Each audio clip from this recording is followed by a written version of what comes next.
Welcome back ಸ್ನೇಹಿತರೆ. ನಾನಿವತ್ತು ನಿಮ್ಮ ಮುಂದೆ ತರ್ತಿರುವಂತಹ ವಿಡಿಯೋ ಯಾವುದಪ್ಪ ಅಂದರೆ 7ನೇ ತರಗತಿಯ 22ನೇ ಚಾಪ್ಟರ್ ನ್ಯಾಯಾಂಗ, 23ನೇ ಚಾಪ್ಟರ್ ರಕ್ಷಣಾ ಪಡೆಗಳು, 24ನೇ ಚಾಪ್ಟರ್ ನೆರೆಹೊರೆಗಳು, ನೆರೆ ದೇಶಗಳು, 25 ಭಾರತ ಮತ್ತು ವಿಶ್ವಸಂಸ್ಥೆ.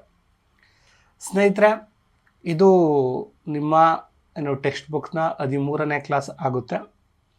ಸ್ನೇಹಿತರೆ, ಯಾರಾದರೂ ಇನ್ನೂ ನಮ್ಮ ಚಾನಲನ್ನು ಸಬ್ಸ್ಕ್ರೈಬ್ ಆಗಿಲ್ಲ ಅಂದರೆ ಆಗಿ ಅಂತ ಹೇಳ್ತಾ ಈಗ ನೋಡೋಣ. ನ್ಯಾಯಾಂಗ 22ನೇ ಅಧ್ಯಾಯ ನ್ಯಾಯಾಂಗದ ಬಗ್ಗೆ ನೋಡೋಣ. ಇದರಲ್ಲಿ ಬರುವಂಥ ಪ್ರಮುಖ ಪ್ರಶ್ನೆಗಳು: ನ್ಯಾಯಾಂಗ ಎಂದರೇನು?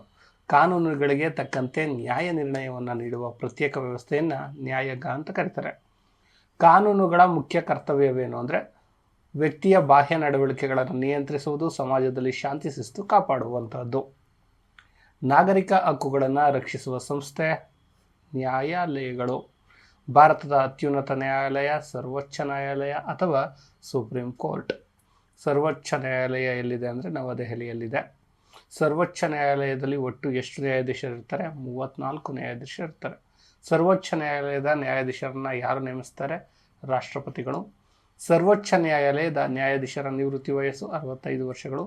ಸರ್ವೋಚ್ಚ ನ್ಯಾಯಾಲಯದ ನ್ಯಾಯಾಧೀಶರಾಗಲು ಕನಿಷ್ಠ ಎಷ್ಟು ವರ್ಷ? ಹೈಕೋರ್ಟ್ನ ನ್ಯಾಯಾಧೀಶರಾಗಿರಬೇಕು 5 ವರ್ಷ ಅಥವಾ 10 ವರ್ಷ. ಓಕೆ, ಇಲ್ಲಿ ನೆಕ್ಸ್ಟಲ್ಲಿದೆ. ಹೈಕೋರ್ಟ್ನಲ್ಲಿ ಎಷ್ಟು ವರ್ಷ ವಕೀಲರಾಗಿ ಸೇವೆ ಸಲ್ಲಿಸಿದವರು ಸುಪ್ರೀಂ ಕೋರ್ಟ್ನ ನ್ಯಾಯಾಧೀಶರಾಗಬಹುದು? ಕನಿಷ್ಠ 10 ವರ್ಷ. ರಾಜ್ಯ ಮಟ್ಟದ ಅತ್ಯುನ್ನತ ನ್ಯಾಯಾಲಯ ಬಂದು ಹೈಕೋರ್ಟ್ ಅಥವಾ ಉಚ್ಚ ನ್ಯಾಯಾಲಯ. ಕರ್ನಾಟಕ ರಾಜ್ಯದ ಉಚ್ಚ ನ್ಯಾಯಾಲಯ ಇದೆ ಬೆಂಗಳೂರಿನಲ್ಲಿ. ಭಾರತದ ಒಟ್ಟು ಉಚ್ಚ ನ್ಯಾಯಾಲಯಗಳು ಎಷ್ಟಿವೆ ಅಂದರೆ 25 ಉಚ್ಚ ನ್ಯಾಯಾಲಯಗಳಿವೆ ಭಾರತದಲ್ಲಿ. ಉಚ್ಚ ನ್ಯಾಯಾಲಯ ಅಥವಾ ಹೈಕೋರ್ಟ್ನ ನ್ಯಾಯಾಧೀಶರ ನಿವೃತ್ತಿ ವಯಸ್ಸು 62 ವರ್ಷ. ಉಚ್ಚ ನ್ಯಾಯಾಲಯದ ಮುಖ್ಯ ನ್ಯಾಯಾಧೀಶರನ್ನು ನೇಮಿಸುವಾಗ ರಾಷ್ಟ್ರಪತಿಗಳು ಯಾರನ್ನ ಸಮಾಲೋಚಿಸುತ್ತಾರೆ? ಸುಪ್ರೀಂ ಕೋರ್ಟ್ನ ಮುಖ್ಯ ನ್ಯಾಯಾಧೀಶರು ಮತ್ತು ರಾಜ್ಯದ ರಾಜ್ಯಪಾಲರು. ಅಧೀನ ನ್ಯಾಯಾಲಯಗಳಲ್ಲಿ ಎಷ್ಟು ವಿಧಗಳಿವೆ ಅಂದರೆ 2 ವಿಧಗಳು. ಒಂದು ನಾಗರಿಕ ವ್ಯವಹಾರ ನ್ಯಾಯಾಲಯ ಅಂದರೆ ಸಿವಿಲ್ಲು, ಇನ್ನೊಂದು ದಂಡ ನ್ಯಾಯಾಲಯ ಅಂದರೆ ಕ್ರಿಮಿನಲ್ಲು. ಹಣ, ಆಸ್ತಿ ಮತ್ತು ಒಪ್ಪಂದಗಳಿಗೆ ಸಂಬಂಧಿಸಿದ ವಿವಾದಗಳನ್ನು ಯಾವ ನ್ಯಾಯಾಲಯ ಆಲಿಸುತ್ತೆ? ಸಿವಿಲ್ ನ್ಯಾಯಾಲಯ. ಕೊಲೆ, ಕಳ್ಳತನ, ದರೋಡೆ ಪ್ರಕರಣಗಳನ್ನು ಯಾವ ನ್ಯಾಯಾಲಯ ವಿಚಾರಣೆ ನಡೆಸುತ್ತೆ? ಕ್ರಿಮಿನಲ್ ನ್ಯಾಯಾಲಯ. ಲೋಕ ಅದಾಲತ್ ಎಂದರೆ ಕಡಿಮೆ ಖರ್ಚಿನಲ್ಲಿ ಶೀಘ್ರವಾಗಿ ಹೊಂದಾಣಿಕೆಯ ಮೂಲಕ ವಿವಾದಗಳನ್ನು ಬಗೆಹರಿಸುವ ಜನತಾ ನ್ಯಾಯಾಲಯ. ಲೋಕ ಅದಾಲತಿನ ತೀರ್ಪು ಎಂತಹದ್ದು? ಲೋಕ ಅದಾಲತಿನ ತೀರ್ಪು ಅಂತಿಮವಾದದ್ದು. ಇದರ ವಿರುದ್ಧ ಬೇರೆ ನ್ಯಾಯಾಲಯದಲ್ಲಿ ಮನವಿ ಸಲ್ಲಿಸುವಂತಿಲ್ಲ. ಸಾರ್ವಜನಿಕ ಹಿತಾಸಕ್ತಿ PIL ಎಂದರೆ ಸಾರ್ವಜನಿಕ ಹಿತಾಸಕ್ತಿಗೆ ಧಕ್ಕೆಯಾದಾಗ ಯಾವುದೇ ನ್ಯಾಯಾಲಯಕ್ಕೆ ನೇರವಾಗಿ ಸಲ್ಲಿಸುವ ದೂರು. ರಾಷ್ಟ್ರಪತಿಗಳ ಅವಧಿಯಲ್ಲಿ ಅವರ ವಿರುದ್ಧ ಯಾವ ಮೊಕದ್ದಮೆ ಹೂಡುವಂತಿಲ್ಲ? ಕ್ರಿಮಿನಲ್ ಮೊಕದ್ದಮೆ. ಯಾವುದು? ಕ್ರಿಮಿನಲ್ ಮೊಕದ್ದಮೆ. ರಿಟ್ ಆಜ್ಞೆಗಳು ಯಾರು ಹೊರಡಿಸ್ತಾರೆ? ಸರ್ವೋಚ್ಚ ನ್ಯಾಯಾಲಯ ಮತ್ತು ಉಚ್ಚ ನ್ಯಾಯಾಲಯ. ವ್ಯಾಜ್ಯದ ಅರ್ಥವೇನು? ಜಗಳ ಅಥವಾ ಕಲಹ. ಜಿಲ್ಲಾ ಮಟ್ಟದ ನ್ಯಾಯಾಲಯಗಳು ಯಾರ ಅಧೀನದಲ್ಲಿ ಇರ್ತವೆ ಅಂದರೆ ಉಚ್ಚ ನ್ಯಾಯಾಲಯದ ಅಧೀನದಲ್ಲಿ ಇರುವಂಥದ್ದು. ಇನ್ನು 23ನೇ ಪ್ರಶ್ನೆ: ರಕ್ಷಣಾ ಪಡೆಗಳು. ರಕ್ಷಣಾ ಪಡೆಗಳ ಪ್ರಥಮ ಕರ್ತವ್ಯವೇನು? ದೇಶವನ್ನು ಪರಕೀಯರಿಂದ ರಕ್ಷಿಸುವಂಥದ್ದು. ಭಾರತದ ರಕ್ಷಣಾ ಪಡೆಗಳ ಸರ್ವೋಚ್ಚ ಅಧಿಕಾರ ಯಾರ ಬಳಿ ಇದೆ? ಭಾರತದ ರಾಷ್ಟ್ರಪತಿಗಳ ಬಳಿ. ರಕ್ಷಣಾ ವ್ಯವಸ್ಥೆಯ 3 ಪ್ರಮುಖ ವಿಭಾಗಗಳು: ಭೂಸೇನೆ, ನೌಕಾಸೇನೆ, ವಾಯುಪಡೆ. ಭಾರತದ ಭೂಗಡಿ ಪ್ರದೇಶದ ಉದ್ದ 15,200. ಭಾರತದ ಜಲಗಡಿ ಬಂದು 7,516.60 ಕಿಲೋಮೀಟರ್. ಭೂಸೇನೆಯ ಮುಖ್ಯಸ್ಥರನ್ನು ದಂಡನಾಯಕ ಅಥವಾ ಜನರಲ್ ಅಂತಾರೆ. ವಿಶ್ವದಲ್ಲಿ ಭಾರತದ ಭೂಸೇನೆ ಎಷ್ಟನೇ ಸ್ಥಾನವನ್ನು ಪಡೆದಿದೆ? 2ನೇದು. ಭೂಸೇನೆಯ ಪ್ರಧಾನ ಕಚೇರಿ ನವದೆಹಲಿಯಲ್ಲಿದೆ. ಭೂಸೇನೆಯಲ್ಲಿರುವ ಯಾವುದಾದ್ರೂ 2 ವಿಭಾಗಗಳು: ಪದಾತಿ ದಳ ಮತ್ತು ಅಶ್ವದಳ. ಇನ್ನು ಸ್ನೇಹಿತರೆ, ನನಗೆ ಕೆಲವರು ಪರ್ಸ್ನಲಾಗಿ ಮೆಸೇಜ್ ಮಾಡಿ ಹೇಳಿದರು, ಏನಕ್ಕೆ ಸರ್ ಇಷ್ಟೊಂದು ಕಷ್ಟಪಟ್ಟು ನೀವು ಕ್ವಶನ್ಸ್ ಎಲ್ಲ ತೆಗೆದು ಕ್ವಶನೇರ್ ಎಲ್ಲ ಮಾಡ್ತೀರಾ, ವ್ಯೂಸೇ ಇಲ್ಲ, 50 ವ್ಯೂಸ್ ಇಲ್ಲ, 40 ವ್ಯೂಸ್ ಇಲ್ಲ ಅನ್ನುವಂತಹ ಮಾತನ್ನು ಕೇಳಿದರು. ನಿಜ ಅನ್ನಿಸ್ತು ನನಗೂ ಕೂಡ, ಯಾಕೋ ವ್ಯೂಸ್ ಇಲ್ಲ, ಏನು ಮಾಡಬೇಕಾ ಬೇಡವಾ ಅಂತ. ಬಟ್ ಒಂದಂತೂ ನಿಜ, ಹಿಡ್ದಿರೋ ಕೆಲಸವನ್ನು ಕಂಪ್ಲೀಟಾಗಿ ಮುಗಿಸೋಣ. ಎಷ್ಟು ಜನ ನೋಡ್ತಾರೋ ಬಿಡ್ತಾರೋ ಗೊತ್ತಿಲ್ಲ. ಬಟ್ ಯಾರಾದರೂ ಒಂದು ಸರಿ ನನಗೆ ಸೋಷಿಯಲ್ ಸೈನ್ಸು ಇವು ಬೇಕು ಅಂದರೆ ಕ್ವಶನ್ಸ್ ಬೇಕು ಅಂತ ನೋಡಬೇಕು ಅಂದಾಗ ನನ್ನ ಯೂಟ್ಯೂಬಲ್ಲಿ ಸಿಗುತ್ತೆ ಅನ್ನುವಂಥ ಕಾರಣಕ್ಕೆ ಈಗ ಹಿಡ್ದಿದ್ದೀನಿ. 10ನೇ ತರಗತಿವರೆಗೂ ಕಂಪ್ಲೀಟಾಗಿ 6ರಿಂದ 10ನೇ ತರಗತಿಯವರೆಗೂ ಎಲ್ಲ ಪ್ರಶ್ನೋತ್ತರಗಳನ್ನು ನಿಮ್ಮ ಮುಂದೆ ಇಡುವಂಥ ಕೆಲಸವನ್ನು ಮಾಡ್ತೀನಿ. ಅದೆಷ್ಟೇ ಕಷ್ಟ ಆದರೂ ಪರವಾಗಿಲ್ಲ. ಓಕೆ. ನೌಕಾಪಡೆಯ ಮುಖ್ಯಸ್ಥರನ್ನು ಏನಂತ ಕರೀತಾರೆ? ಅಡ್ಮಿರಲ್. ವಿಶ್ವದ ವಿಶ್ವದಲ್ಲಿ ಭಾರತದ ನೌಕಾಪಡೆಯನ್ನು ಎಷ್ಟನೇ ಸ್ಥಾನದಲ್ಲಿ ಇಡಲಾಗಿದೆ? 6ನೇ ಅತಿ ದೊಡ್ಡ ನೌಕಾಪಡೆ. ನೌಕಾಪಡೆ ಯಾವುದಾದ್ರೂ ಒಂದು ವಿಮಾನ ವಾಹಕ ನೌಕೆಯನ್ನು ಹೆಸರಿಸಿ ಅಂದರೆ INS ವಿಕ್ರಾಂತ್. ಹೌದು ಸ್ನೇಹಿತರೆ, ಈ ಪ್ರಶ್ನೆಗಳನ್ನು ತೆಗೆದು ಅವುಗಳನ್ನು ಟೈಪ್ ಮಾಡಿ ನಿಮ್ಮ ಮುಂದೆ ಇಡುವಂಥದ್ದು ಸ್ವಲ್ಪ ಕಷ್ಟನೇ, ಬಟ್ ಸಮಸ್ಯೆ ಆದರೂ ಪರವಾಗಿಲ್ಲ, ನಿಮ್ಮ ಮುಂದೆ ಇಡುವಂಥ ಕೆಲಸವನ್ನು ಮಾಡ್ತೀನಿ. ಆದರೆ ನೀವು ನನಗೊಂದು ಹೆಲ್ಪನ್ನು ಮಾಡಬೇಕು. ಏನಂದರೆ, ನೀವು ನಿಮ್ಮ ಸ್ನೇಹಿತರಿಗೆ ಈ ವಿಡಿಯೋನ ಶೇರ್ ಮಾಡಬೇಕು. ಓಕೆ. ಕರ್ನಾಟಕದ ನೌಕಾನೆಲೆಯಲ್ಲಿದೆ ಅಂದರೆ ಕಾರವಾರದ ಸೀಬರ್ಡ್ ನೌಕಾನೆಲೆ. ವಾಯುಪಡೆಯ ಮುಖ್ಯಸ್ಥರನ್ನ ಏರ್ ಚೀಫ್ ಮಾರ್ಷಲ್ ಅಂತ ಕರಿತೀವಿ. ವಿಶ್ವದಲ್ಲಿ ಭಾರತದ ವಾಯುಪಡೆ ಎಷ್ಟನೇ ಸ್ಥಾನವನ್ನು ಪಡೆದುಕೊಂಡಿದೆ? 4ನೇ ಸ್ಥಾನ. ನೋಡಿ, ಭೂಸೇನೆಯಲ್ಲಿ 2ನೇ ಸ್ಥಾನ, ವಾಯುಪಡೆಯಲ್ಲಿ 4, ನೌಕೆಯಲ್ಲಿ 8ನೇ ಸ್ಥಾನವನ್ನು ಪಡೆದುಕೊಂಡಿದೆ.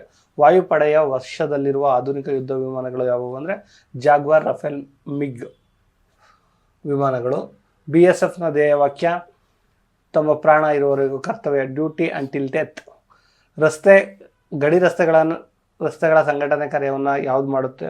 ಕಾರ್ಯವೇನು ಅಂದರೆ ಮುಚ್ಚಿರುವ ಗುಂಡಿಗಳನ್ನು ತೆರವುಗೊಳಿಸುವುದು, ರಸ್ತೆ ಸೇತುವೆಗಳನ್ನು ನಿರ್ಮಿಸುವುದು. ಓಕೆ. ಕರಾವಳಿ ಪಹರೆ ಅಂದರೆ ಕೋಸ್ಟಲ್ ಗಾರ್ಡ್ ಪ್ರಧಾನ ಕಚೇರಿಯಲ್ಲಿದೆ ನವದೆಹಲಿ. CISF ಇದರ ಪೂರ್ಣ ಹೆಸರು ಕೈಗಾರಿಕಾ ಭದ್ರತಾ ಪಡೆ. CISF ಯಾವ ಸ್ಥಳಗಳಿಗೆ ಭದ್ರತೆ ನೀಡುತ್ತೆ? ಸರ್ಕಾರಿ ಕೈಗಾರಿಕೆಗಳು, ವಿಮಾನ ನಿಲ್ದಾಣಗಳು, ಬಂದರು, ಐತಿಹಾಸಿಕ ಸ್ಮಾರಕಗಳಿಗೆ. NCC ಇದರ ಪೂರ್ಣ ರೂಪವೇನು ಅಂದರೆ ನ್ಯಾಷನಲ್ ಕೆಡೆಟ್ ಕೋರ್, ಅಂದರೆ ನ್ಯಾಷನಲ್ ಕೆಡೆಟ್ ಕ್ರಾಪ್ಸ್ ಅಂತ. ಅದು NCC ಧ್ಯೇಯವಾಕ್ಯ ಶಿಸ್ತು ಮತ್ತು ಒಗ್ಗಟ್ಟು. ಭಾರತೀಯ ರೆಡ್ ಕ್ರಾಸ್ ಸಂಸ್ಥೆಯ ಅಧ್ಯಕ್ಷರು ರಾಷ್ಟ್ರಪತಿಗಳು. ರೆಡ್ ಕ್ರಾಸ್ ಸಂಸ್ಥೆಯ ಮುಖ್ಯ ಉದ್ದೇಶ ಮಾನವೀಯತೆ ಮತ್ತು ಸ್ವಯಂ ಸೇವೆ. ಇನ್ನು 24ನೇ ಪ್ರಶ್ನೆ, ನೆರೆ ದೇಶಗಳು. ಭಾರತದ ನೆರೆ ದೇಶಗಳು ನಿಮ್ಮೆಲ್ಲರಿಗೂ ಗೊತ್ತಿದೆ: ಪಾಕಿಸ್ತಾನ, ಆಫ್ಘಾನಿಸ್ತಾನ, ಚೀನಾ, ನೇಪಾಳ, ಭೂತಾನ್, ಬಾಂಗ್ಲಾದೇಶ, ಮಯನ್ಮಾರ್. ಭಾರತ ಪಾಕಿಸ್ತಾನ ನಡುವಿನ ಗಡಿ ರೇಖೆಯನ್ನು ರ್ಯಾಂಟ್ಲಿಪ್ ಅಂತ ಕರೀತಾರೆ. ಭಾರತ ಮತ್ತು ಚೀನಾ ನಡುವಿನದ್ದು ಮೆಕ್ಮೋಹನ್ ರೇಖೆ ಅಂತ ಕರೀತಾರೆ. ಪಾಕಿಸ್ತಾನದ ರಾಜಧಾನಿ ಇಸ್ಲಾಮಾಬಾದ್. ನೋಡಿ ಸ್ನೇಹಿತರೆ, ಇವೆಲ್ಲವೂ ಕೂಡ ಇಂಪಾರ್ಟೆಂಟ್. ಬಾಂಗ್ಲಾದೇಶ ಯಾವ ವರ್ಷದಲ್ಲಿ ಅಸ್ತಿತ್ವಕ್ಕೆ ಬಂತು? 1971. ಬಾಂಗ್ಲಾದೇಶದ ರಾಜಧಾನಿ ಢಾಕಾ. ನೇಪಾಳದ ರಾಜಧಾನಿ ಕಠ್ಮಂಡು. ಭೂತಾನ್ನ ರಾಜಧಾನಿ ದಿಂಪು. ಮಯನ್ಮಾರ್ನ ರಾಜಧಾನಿ ನೆಪಿತಾವ್. ಶ್ರೀಲಂಕಾದ ರಾಜಧಾನಿ ಕೊಲಂಬೋ.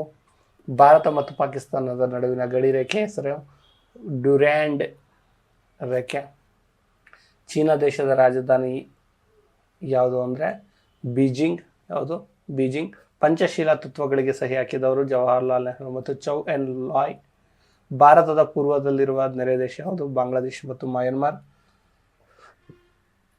ಭಾರತದ ದಕ್ಷಿಣಕ್ಕೆ ಸಮುದ್ರದಲ್ಲಿರುವ ದ್ವೀಪ ರಾಷ್ಟ್ರ ಶ್ರೀಲಂಕಾ. ಭಾರತ ಶ್ರೀಲಂಕಾವನ್ನು ಬೇರ್ಪಡಿಸುವ ಜಲಸಂಧಿ ಪಾಕ್ ಜಲಸಂಧಿ. ಸಾರ್ಕ್ ಸಂಸ್ಥೆಯ ಉದ್ದೇಶ ದಕ್ಷಿಣ ಏಷ್ಯಾ ರಾಷ್ಟ್ರಗಳ ನಡುವೆ ಪ್ರಾದೇಶಿಕ ಸಹಕಾರ ಬೆಳೆಸುವಂಥದ್ದು. ನೇಪಾಳದಲ್ಲಿರುವ ವಿಶ್ವದ ಅತಿ ಎತ್ತರದ ಶಿಖರ ಯಾವುದು? Mount Everest. ಭಾರತಕ್ಕೆ 3 ಕಡೆ ಭೂಗಡಿ ಹಂಚಿಕೊಂಡಿರುವ ದೇಶ ಯಾವುದು? ಬಾಂಗ್ಲಾದೇಶಕ್ಕೆ ಅಂದರೆ ಭಾರತ ಯಾವ ರಾಜ್ಯ ಭೂತಾನ್ನೊಂದಿಗೆ ಗಡಿಯನ್ನು ಹೊಂದಿದೆ ಅಂದರೆ ಸಿಕ್ಕಿಂ, ಪಶ್ಚಿಮ ಬಂಗಾಳ, ಅಸ್ಸಾಂ ಮತ್ತು ಅರುಣಾಚಲ ಪ್ರದೇಶ. ಸಿಂಧೂ ನದಿ ನೀರಿನ ಒಪ್ಪಂದ ಯಾವ ದೇಶಗಳ ನಡುವೆ ನಡೆಯಿತು? ಭಾರತ ಮತ್ತು ಪಾಕಿಸ್ತಾನ. ಚೀನಾ ಯಾವ ವರ್ಷದಲ್ಲಿ ಭಾರತದ ಮೇಲೆ ಆಕ್ರಮಣ ಮಾಡಿತು? 1962. ಬಾಂಗ್ಲಾದೇಶದ ರಾಷ್ಟ್ರಗೀತೆ ಅಮರ್ ಸೋನಾ ಬಾಂಗ್ಲಾ ಬರೆದಿದ್ದು ನಮ್ಮ ರವೀಂದ್ರನಾಥ ಟ್ಯಾಗೋರ್. ಮಯನ್ಮಾರ್ನ ಅಡಗ ಹೆಸರು ಬರ್ಮಾ.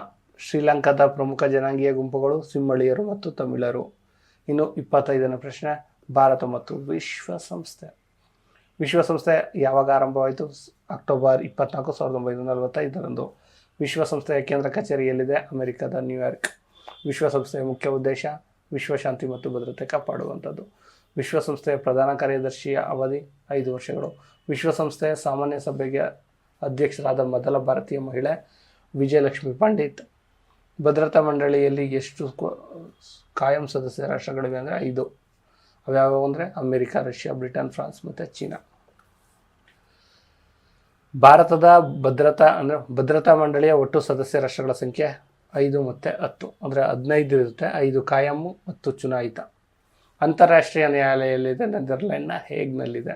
ಯುನೆಸ್ಕೋ ಪೂರ್ಣ ರೂಪ ಕನ್ನಡದಲ್ಲಿದೆ. ವಿಶ್ವಸಂಸ್ಥೆಯ ಶೈಕ್ಷಣಿಕ, ವೈಜ್ಞಾನಿಕ, ಸಾಂಸ್ಕೃತಿಕ ಸಂಸ್ಥೆ. WHO ಯಾವ ವಿಷಯಕ್ಕೆ ಸಂಬಂಧಿಸಿದ್ದು? ವಿಶ್ವ ಆರೋಗ್ಯ ಸಂಸ್ಥೆ. ಯುನೆಸೆಫ್ ಮಕ್ಕಳ ಕ್ಷೇಮ ಅಭಿವೃದ್ಧಿಗಾಗಿ. ವಿಶ್ವಸಂಸ್ಥೆಯ ಅಧಿಕೃತ ಲಾಂಛನ ಯಾವುದನ್ನು ಒಳಗೊಂಡಿದೆ ಅಂದರೆ ವಿಶ್ವದ ಭೂಪಟದ ಸುತ್ತ ಆಲಿವ್ ಎಲೆಗಳ ಮಾಲೆ. ಮಾನವ ಹಕ್ಕುಗಳ ಘೋಷಣೆ ಯಾವ ವರ್ಷ ನಡೀತು? ಡಿಸೆಂಬರ್ 10, 1948. ವಿಶ್ವಸಂಸ್ಥೆಯ ಸಚಿವಾಲಯದ ಮುಖ್ಯಸ್ಥರನ್ನು ಏನಂತ ಕರೀತಾರೆ? ಪ್ರಧಾನ ಕಾರ್ಯದರ್ಶಿ. ವಿಶ್ವಸಂಸ್ಥೆ ಯಾವುದಾದರೂ 2 ಅಂಗಸಂಸ್ಥೆಗಳು, ಸಾಮಾನ್ಯ ಸಭೆ ಮತ್ತು ಭದ್ರತಾ ಮಂಡಳಿ. ವಿಶ್ವಸಂಸ್ಥೆಯ ಸದಸ್ಯವನ್ನು ಭಾರತ ಪಡೆದಿದ್ದು 1945. ವರ್ಣಭೇದ ನೀತಿಯನ್ನು ಭಾರತ ಎಲ್ಲಿ ವಿರೋಧಿಸಿತ್ತು? ವಿಶ್ವಸಂಸ್ಥೆಯ ವೇದಿಕೆಯಲ್ಲಿ. ವಿಶ್ವಸಂಸ್ಥೆಯ ಶಾಂತಿ ಪಾಲನಾ ಪಡೆಗೆ ಭಾರತದ ಕೊಡುಗೆಯನ್ನು ಸೈನಿಕರನ್ನು ಕಳಿಸಿತ್ತು. ಅಂತಾರಾಷ್ಟ್ರೀಯ ಕಾರ್ಮಿಕ ಸಂಸ್ಥೆ ILO ಎಲ್ಲಿದೆ ಅಂದರೆ ಜಿನಿವಾ. FAO ಅಂದರೆ ಫುಡ್ ಆ್ಯಂಡ್ ಅಗ್ರಿಕಲ್ಚರ್ ಆರ್ಗನೈಸೇಷನ್. ಇದು ಇಟಲಿಯ ರೋಮ್ನಲ್ಲಿರುವಂಥದ್ದು. ಅಂತಾರಾಷ್ಟ್ರೀಯ ನ್ಯಾಯಾಲಯದಲ್ಲಿ ಎಷ್ಟು ಮಂದಿ ನ್ಯಾಯಾಧೀಶರಿರ್ತಾರೆ? 15 ಮಂದಿ. ವಿಶ್ವಸಂಸ್ಥೆಯ ಪ್ರಧಾನ ಕಾರ್ಯದರ್ಶಿಯನ್ನು ಯಾರು ನೇಮಕ ಮಾಡ್ತಾರೆ ಅಂದರೆ ಭದ್ರತಾ ಮಂಡಳಿಯ ಶಿಫಾರಸಿನ ಮೇರೆಗೆ.